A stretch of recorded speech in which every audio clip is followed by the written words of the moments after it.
ඉන්නවා අපි ආදරය කරන විශේෂයෙන්ම YouTube එක ගත්තට පස්සේ කොහෙන් ගියත් අපිට පොඩ්ඩක් hina වෙන්න එහෙම කැමති නම් අපිට අග්ගාලා ගිහලා සර්ච් කරන දෙන්නෙක් ඉන්නවා බලන්න. ඔයගොල්ලෝ අඳුරන දෙන්නෙක් ලකයි සිකයි කියලා කියන්නේ. කොහොමද අයියේ?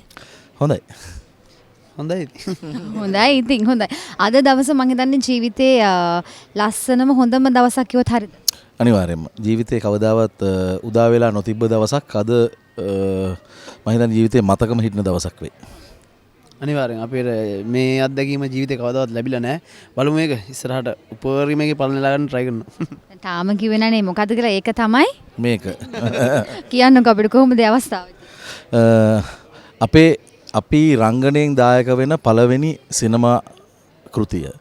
ඉතින් ඒකේ මුහුරත් උලෙල අද දවසේ තිබ්බේ. මම හිතනවා අපිටත් වෙනස්ම අත්දැකීමක් වෙයි වගේම ප්‍රේක්ෂකයාටත් වෙනස්ම විදිහ අත්දැකීමක් වෙයි. මොකද අපි විතරක් නෙවෙයි YouTubersලා 7 දෙනෙක් මේ චිත්‍රපටියේ ඉන්නවා.